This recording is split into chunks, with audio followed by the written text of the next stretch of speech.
ఉడుకుడిగా తిను లేతకండి.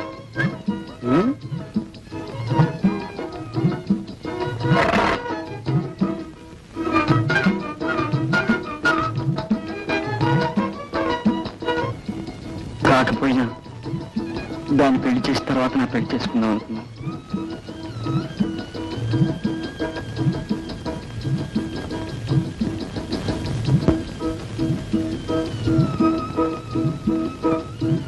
ఏంటమ్మా కని మారు పెట్టేస్తున్నావు?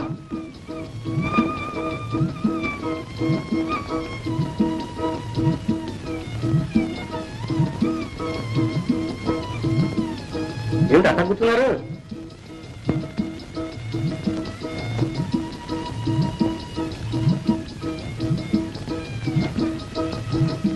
ఏమమ్మా రాదమ్మా, ఎందుకు ఇట్లా ఉన్నారు? భారతమ్మ పెళ్లి గురించి నాన్న. పెళ్లి అర్థం మీరే చేసేటట్టున్నారు. అవునన్నా, మనమే చేయాలి. భారతమ్మ పెళ్లి తనకు ఇష్టం లేదని వేణు మీద నిందేశాడు కడు వాళ్ళ నాన్న. అయితే అందుకని వేణే ఆ పెళ్లి చేయించి వాళ్ళకి బుద్ధి చెప్పాలంట. రైట్, మాటంటే మాట, సూట్ అంటే సూటే. సోల్జర్ కింద అనిపించావమ్మా. అవును వేణు, మా తల్లి చెప్పినట్టు ఈ పెళ్లి నువ్వే చేయాలి. చేసినట్టే. ఏ గోపాలం నీ దోస్తేగా? దోస్తే కానీ వాళ్ళ నాన్నున్నాడే వెంకటాద్రి, ఆ. 500 కట్నం కావాలి, ఒక్క కాలు మీద నిలబడతాట నాన్న. ఓహో.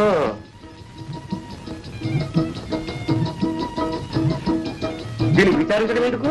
మనకుండగా 3 ఎకరాల భూమి, అది అమ్మేద్దాం. అమ్మేసి రాగరా చెప్పాడు ముఖాన్ని పారేసి ఫస్ట్ క్లాసుగా ఆ కట్నం ఇచ్చి మరీ భారతమ్మ పెళ్లి చేద్దాం. నాన్న నాన్న నాన్న పిచ్చి తల్లి. నాన్న. అవునమ్మా, కానీ వేణు కానీ వేణు, అదేమిటి రాత, మీ నాన్న భూమిని నా చెల్లెలు పెళ్లి చేయమంటావు? అదే న్యాయమైన వాడు, నువ్వు ఆడవలసింది మాట్లాడావు. చెప్తా విను. ఉందమ్మా, అది నా భూమి కాదు, నీదే. తెలుసా, మా రాధకున్న మత సంగతి నీకు తెలుసుగా. కట్నం ఇస్తానంటే ఆశపడి ఏదైనా మంచి సంబంధం రాదా అని ఆ భూమి అట్లా కాపాడుకుంటూ వచ్చింది. మా అదృష్టం కొద్దీ మంచివాడు నువ్వు దొరికావు. నువ్వు అడగకపోయినా ఆ భూమికి ఇవ్వాల్సిందేగా. మాట అంటే మాట, సూట్ అంటే సూట్, గురువాజ్ఞ. మరి ఏమనుకు వేణు, మీరిద్దరూ సుఖంగా ఉంటే నాకు ఈ భూమి ఎందుకు నాయన? అదేమిటి మామ, సొంత భూమి లేకపోతే రైతుకు బతికే ఉంది చెప్పు. కౌలు చేసి ఇల్లు ఒళ్ళు గుల్లవుతున్నాయిగా. మేమంతా తుమ్మల బంజరు కోసం పాకులాడుతున్నాం.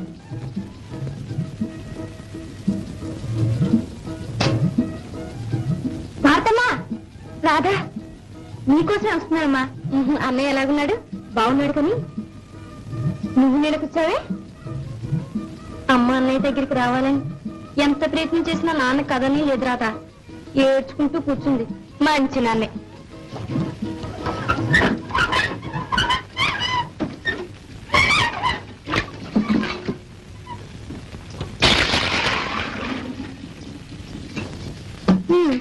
నీ పెళ్లి సంగతి ఏం చేశాడు?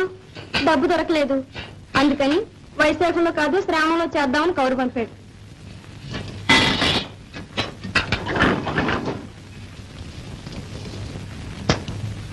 ఏం పెళ్లి పోనీ రాదా, నా పెళ్లి నుంచి ఈ గొడవ అంతా వచ్చింది. గొడవ ఏమీ లేదు. వేణు కూడా నీ పెళ్లి త్వరగా చేయించాలని గట్టిగా ఆలోచిస్తున్నాడు. నీకేం పర్వాలేదమ్మా, దిగులు పడకు.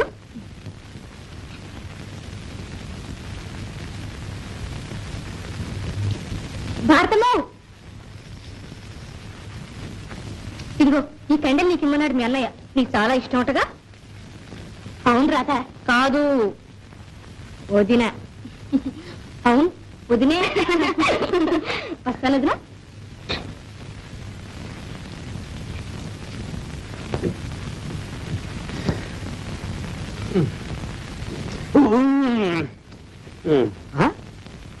ఏమిట్రోయ్ ముక్కు పోయా ఎక్కిచ్చావే అంత ఆయాసపడుతున్నావు కుక్క తినేస్తుందని ఆయాసపడుతున్నాడు ఏళ్ళ తప్పింది కదండి ఎంత వేళ తప్పితేనే సాగరయ్య గారింట్లో భోజనం భోజనమే కుక్కతో పాటు నీ మెతులు పడతారు అదేంటో అలా అంటావు సాగరయ్య గారింట్లో జరిగే సదుపాయాలు తిండి పడక ఎవరింట్లో ఉన్నాయి కూర్చోడా ఇంతకీ ఆ పెళ్లి చెడిపోవడం నీ రొట్టె విరిగి నేతిలో పడిందన్నమాటే అంటే అనగా అంటే లాగి కంటే దూది పరుపు మీద పడ్డావు అదృష్టవంతుడు అంటారు అదాని కన్నారా నువ్వు కూడా తిందుదాని అదేంట్రా వాడెవడో దాని తన్నుకుపోతే నా మీద పడి అడుస్తానంటావు తన్నుకుపోతాడు చూడేం చేస్తాను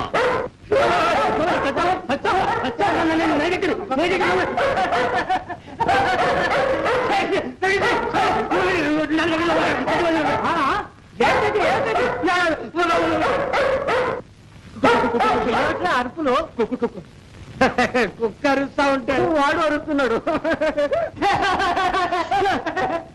తిరిగి వేద్దావా అరిచే కుక్క కరవదని తెలియదట్రా అది మీకు తెలుసు నాకు తెలుసు దానికేం తెలుసండి ఏడ్చావు పోయి తిను హలో బాగా తెలుసు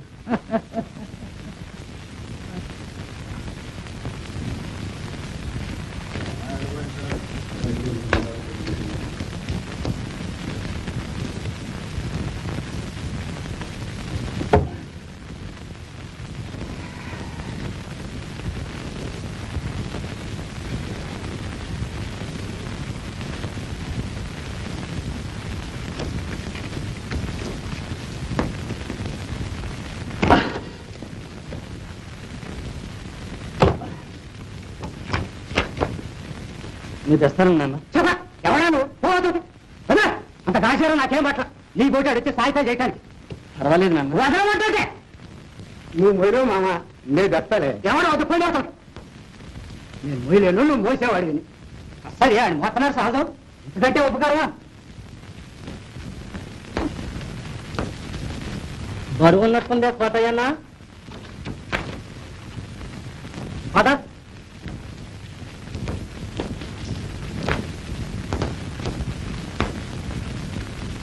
తెలిసిందేగా కాబట్టిన కుందేటికి మూడే కాళ్ళు అంటాడు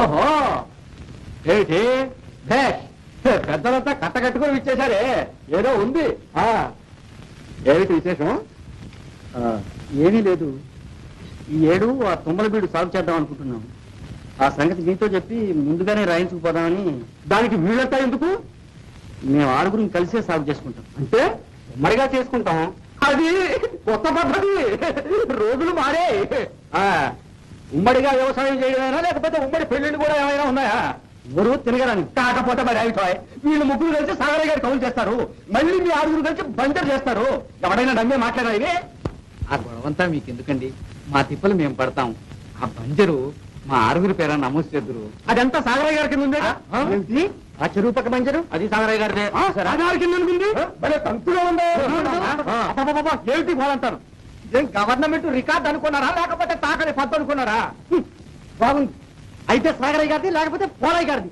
ఇక మాకు ఈ ఊళ్ళో బంజరే లేదనమాట ఉంటే పోయి చేసుకోండి మరి నా దగ్గరికి రావడం ఎందుకు ఎలాగైతేనే అన్నగారి కరణీకం లంకించుకుని ఊళ్ళో ఉన్న బంజరంతా ఏరుకుందాం అనుకున్నారే ఏరుకోకపోతే ఎవరికైనా దాయాదత్వం చేసుకుంటారు మీకెందుకు అంటే ఇప్పుడు ఆ పనిగా చేస్తున్నారు సాగరయ్య గారికి చూడన్నా మీరంతా ఎవరి మనుషులో కాస్త గుర్తుంచుకొని మాట్లాడండి అయితే అలగొట్టి మొలేస్తారా ఏదో యోసోపు కూలి గుండా కొడుకు నీకు కూడా నోరు వచ్చింది కాదు నీ నోరు కొవ్వు ఏం చేస్తారో చూద్దాం ఏడు ఆ బంజరే సాగు చేద్దాం పదండి చేయండి చేయండి సాగరయ్య గారు 144 సెక్షన్ తెచ్చి మీరు పక్కన కొట్టారు అది చూద్దాంలే మా నాన్న అనుకున్నాడు కావాలి మెత్తగా ఉంటాయి మొత్తడానికి అదే కాదు ఇంకెవడి పెళ్ళాము అనుకున్నాను ఎత్తుకెళ్ళి పెళ్లి చేసుకోవడానికి మొహం బద్దలయ్యేట్టు తప్పు దెబ్బలు తింటాం అనుకోరా ఒళ్ళు దగ్గర పెట్టుకుని మాట్లాడు సారా వేణు ఈతనేంటి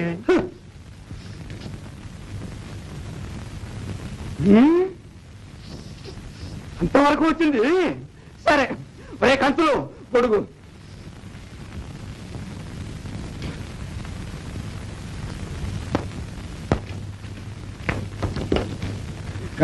రికార్డు ఆడి నోరేవో రికార్డులే ఇదంతా ఒట్టి బుకాయిపురా మనకు ఎగరాలు పెట్టడానికి ఆ ఎగనామా ఏంటో తెలుద్దాం ఎట్టా ఏమీ లేదు మేమంతా భూమి లేని రైతులు, మాకు ఆ బంజరు పెంచదని కలెక్టర్ గారికి పిటిషన్ పెడదాం. అసలైన మాట.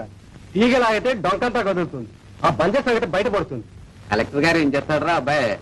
సాగరయ్య అదేంటి ఆ గోమూరు పుట్టి పేరుతో గవర్నమెంట్ వాళ్ళ దగ్గర తెచ్చుకున్నాడుగా. అది 200 ఎకరాలే, కానీ కరణంతో లాలు చేయి దొంగ సాగు చేయిస్తున్నాడు. కావలిస్తే మెల్లగా కంచులు అడుగు చెబుతాడు. చేసేది దొంగ వ్యవసాయం, అందులో మనకందరికీ కౌళ్ళకి ఇవ్వడమా? భలే పాయింట్ గుర్తుకు తెచ్చావా? అసలు ఈ గోమూరు పుట్టి స్కీమ్ కింద భూములు తెచ్చుకున్న వాళ్ళు కౌళ్ళకి ఇవ్వకూడదు. రత్తానికి అన్ని తెలిస్తే ఆయన తర్వాతే 2 సార్లు భూగోళం తిరిగి వచ్చాను. రాయి వేణు, ఇప్పుడే రాయి, అది కూడా రాయి, ఇయ్యాలే పూట్లో పంపిద్దాం. పోస్టులు ఎందుకు? కలెక్టర్ గారు మన కుమ్మరపాలెంలోనే క్యాంపు చేస్తున్నారు. కుదురు వెళ్ళి దాకా చేయరాదు. అట్లా పుచ్చుకుంటారంటావా దొరలు? తెల్లవారుల కాలం కాలే బోసే తాత, రోజులు మారాయి. అవును, ప్రజలు కోరినప్పుడు అన్యాయం జరుగుతున్నప్పుడు ప్రజల మాట వినాలి, అది రూల్స్. రైట్. న్యాయానికి భయం ఎందుకు? కానివ్వండి. ఈ దెబ్బతో సాగరయ్య రైఫిల్ షాట్ పడ్డట్టు గిర్రాన్ని తిరిగి పడాలి.